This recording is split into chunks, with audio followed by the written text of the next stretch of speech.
ಪ್ರಧಾನಿ ನರೇಂದ್ರ ಮೋದಿಯವರು ಎಚ್ಚರಿಕೆ ಗಂಟೆ ಕೊಡುವ ಕೆಲಸವನ್ನ ಮಾಡಿದ್ದಾರೆ. ಪೂರ್ಣ ಪ್ರಮಾಣದ ಯುದ್ಧ ಇನ್ನೂ ನಿರ್ಧಾರವಾಗಿಲ್ಲ. ಉಗ್ರರನ್ನು ಹುರುಳಿಸುವ ಕೆಲಸ ನಡೀತಾ ಇದೆ ಎಂದು ಮಾಜಿ ಸಚಿವ ಬಿ ಶ್ರೀರಾಮುಲು ಹೇಳಿದ್ದಾರೆ.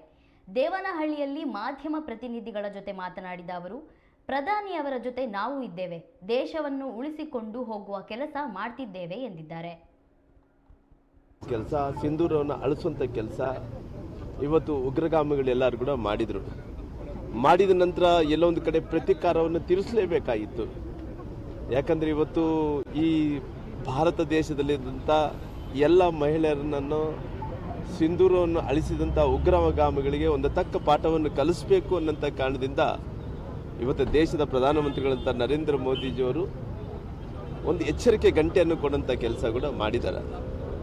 ಬಹುಶಃ ನಾವೆಲ್ಲರೂ ಕೂಡ ಇನ್ನೂ ಫುಲ್ ಟೈಮ್ ಆಗಿ ವಾರಾಗಿ ಇನ್ನೂ ಕ್ಲಿಯರ್ ಆಗಲಿಲ್ಲ, ಇನ್ನೂ ಡಿಸಿಷನ್ ಕೂಡ ತೊಗೊಂಡಿಲ್ಲ.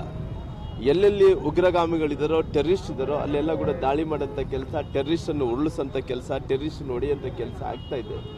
ಹಂಗಾಗಿ ಬಹುಶಃ ರಕ್ಷಣಾ ಮಂತ್ರಿಗಳು, ಗೃಹ ಮಂತ್ರಿಗಳು, ಪ್ರಧಾನಮಂತ್ರಿಗಳು ಎಲ್ಲರೂ ಕೂಡ ಇದು ಫುಲ್ ಟೈಮ್ ಆಗಿ ವಾರ ಯಾವ ರೀತಿಯಲ್ಲಿ ನಡೆಸಬೇಕನ್ನೋಂಥ ಚಿಂತನೆಯನ್ನು ಕೂಡ ಮಾಡ್ತಾಯಿದ್ರೆ ನಾವೆಲ್ಲರೂ ಕೂಡ ಪ್ರಧಾನಮಂತ್ರಿಗಳ ಜೊತೆಲಿ ಇರ್ತೀವಿ. ಪ್ರಧಾನಮಂತ್ರಿಗಳ ಜೊತೆಲೇ ಇವತ್ತು ದೇಶವನ್ನು ಮುಂದುವರಿಸ್ಕೊಂಡು ಹೋಗ್ತೀವಿ. ಅಲ್ಲ ಇವಾಗೇನು ಹುಚ್ಚರ ಅವ್ರೇನನ್ನ ಅಲ್ರಿ, ಅವರೆಲ್ಲ ಬಂದು ನುಗ್ಗಿ ಹೊಡಿತಾ ಇದ್ದಾರೆ. ನಮ್ಮ ಹೆಣ್ಮಕ್ಳು ಸಿಂಧೂರವನ್ನು ಕಸ್ಕೊತಾ ಇದ್ದಾರೆ.